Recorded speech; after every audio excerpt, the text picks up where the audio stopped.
Guys, welcome to another video. देखें जी, सबसे पहले तो बहुत बहुत माजरत, बड़े दिनों के बाद आपकी खिदमत में हाजिर हुए हैं एक अपनी वीडियो लेके। ये चैनल जरा सुनसान सा सन्नाटेदार हुआ पड़ा था, क्योंकि मैंने असल में एक और चैनल शुरू कर लिया, प्रॉपर्टी से रिलेटेड वो चैनल मैंने बनाया है। और वो टिकटॉक, इंस्टाग्राम, फेसबुक, आप कहीं भी जाके देख सकते हैं, यूट्यूब पे भी जाके देख सकते हैं, जिसका नाम है शानदार होम्स। शानदार होम्स के नाम से बनाया था, मेरा फोकस जरा वहां पे हुआ पड़ा था।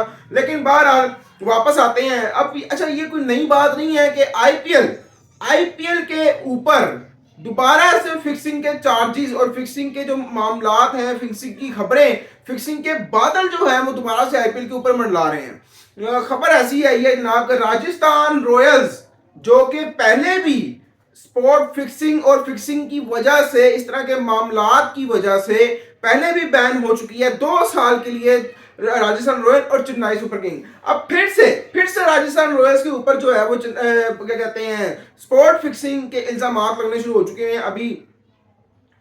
और वैसे तो ऑफिशियली तौर पे राजस्थान रॉयल्स ने डिनाई किया है इस चीज को कि भाई ऐसा कोई सीन नहीं है, कोई फिक्सिंग में जो है ना इन्वॉल्वमेंट नहीं है। लेकिन क्यों उन पे चार्जेस लगाए जा रहे हैं, क्यों इल्जाम लगाए जा रहे हैं, वजह क्या है? देखें, लखनऊ सुपर जायंट्स के साथ मैच हो रहा था, 2 रन से राजस्थान वाले हार गए।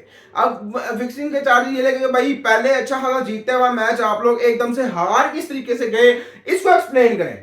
कैसे हारे एकदम, इसको एक्सप्लेन करें। और यही वजह जिसकी वजह से जो है ना वो फिक्सिंग के चार्जेस जो हैं वो लग रहे हैं राजस्थान रॉयल्स पे। पहले भी ऐसा हुआ था 2013 में, आई थिंक, हाँ शायद 2013 में ही हुआ था। 2013 में केस फाइल हुआ था चेन्नई और राजस्थान रॉयल्स के ओनर्स के ऊपर कि भाई वो करते हैं, क्या कहते हैं यार उसको, उसको क्या कह रहे थे, क्या उसका नाम था, यानी कि ये लोग फिक्सिंग में इन्वॉल्व होते हैं, ये लोग जो हैं वो बैटिंग करते हैं, बैटिंग केसेस में इन्वॉल्व थे।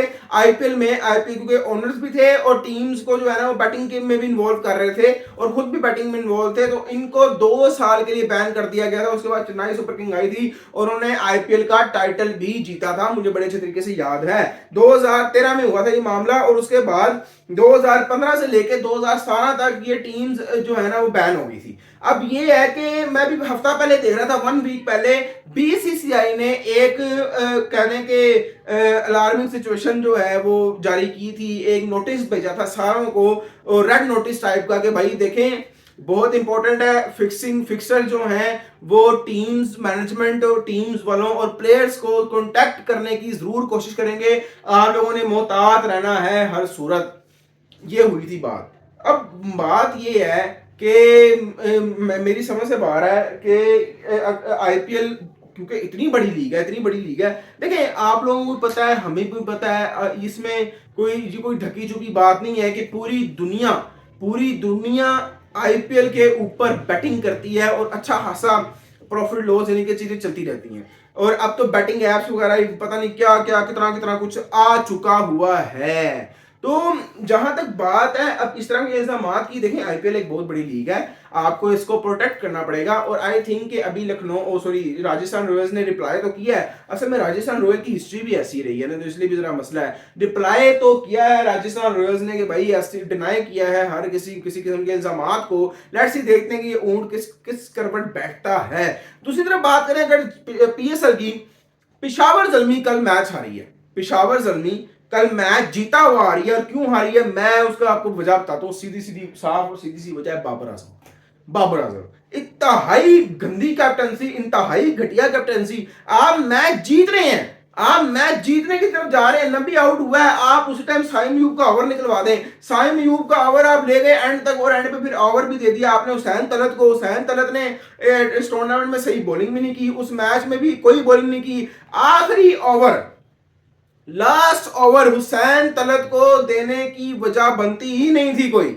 ये इंतहाई बहुत बड़ी बेवकूफ़ी थी बाबर आजम की। और ये भाई कोई पाकिस्तान टीम नहीं है जो जिसमें आपको जो है ना टीम सेलेक्ट करने से पहले 100 बंदों से पूछना पड़े। आप एज अ कैप्टन, आपको पावर होती है कि आप खुद अपनी टीम सेलेक्ट कर सकते हैं। आपको कौन पागल कह रहा है कि आप सिर्फ और सिर्फ 5 बॉलर के साथ जाएं? 4 आपके पास रेगुलर बॉलर है, साइम यूब आपके पास जो है ना ऑलराउंडर टाइप का बॉलर है, फास्ट बॉलिंग बैटिंग ऑलराउंडर है।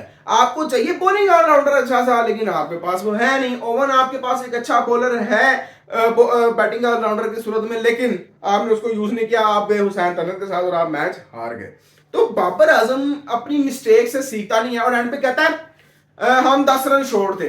भाई आप 10 रन शॉर्ट नहीं थे, आप मैच बड़े आराम से जीत रहे थे। आपकी अपनी बेवकूफियों की वजह से, आपकी अपनी नलायकियों की वजह से और गलत फैसलों की वजह से आप मैच आ रहे हैं, जो कि मैच आपको नहीं हारना चाहिए था। वो आप कल मैच जीते पड़े थे। और डेविड वार्नर ने जो बारी खेली, इंतहाई मुश्किल, इंतहाई स्लो पिच थी, मुश्किल पिच थी, जिसके ऊपर बड़े जबरदस्त तरीके से डेविड वार्नर मैच लेकर गए और अपनी टीम को मैच जिताया। लेकिन मैं यहाँ पे फिर समझता हूँ बाबर आजम की बहुत ज्यादा गलती है। लिवरपूल को ओवर आपको एंड तक लेकर जाना चाहिए था, उसका ओवर, वो ओवर ठीक आपने करवा दिया, लेकिन फिर भी मेरा ख्याल है कि साइम अयूब का आपको ओवर बीच में यूज कर लेना चाहिए था। यहाँ फिर आप पहले हुसैन तलत का कर लेते, एक आपको रेगुलर बॉलर का ओवर बचा के रखना चाहिए था। हम कितनी दफा बाबर की कैप्टनसी में इस तरीके से आउट हुए हैं कि ऑस्ट्रेलिया के हमने 5 आउट कर दिए, फिर आउट नहीं हुए सेमीफाइनल में। साउथ श्रीलंका के हमने 5 आउट कर दिए, फिर फाइनल में आउट नहीं हुए। फिर फाइनल में इंग्लैंड के हमने 4-5 आउट कर दिए, फिर हमसे आउट नहीं हुए। यानी हम कितनी दफा ऐसे हार चुके हैं कि बाबर आजम की कैप्टनसी में हम 4 से 5 आउट कर लेते थे, लेकिन उसके बाद हमसे आउट नहीं होते थे। तो ये बाबर आजम अपनी मिस्टेक से नहीं सीख रहा। बाकी देखते हैं कि आईपीएल और पीएसएल में क्या क्या बनता है। दोनों लीग इस वक्त टक्कर की हैं और इस वक्त पीएसएल की भी अगर मैं व्यूअरशिप की बात करूं तो वो अच्छी खासी जा रही है, 800% से भी ज्यादा बढ़ी है वो। लेट्स सी, देखते हैं कि आगे क्या होता है। बाकी फिक्सिंग वाले जो मामलात है ना, ये भाई रिजोल्व होने जरूरी है, क्योंकि आईपीएल एक बहुत बड़ा नाम है, इसके ऊपर इस तरह के इल्जामात आना बिल्कुल भी ठीक बात नहीं है।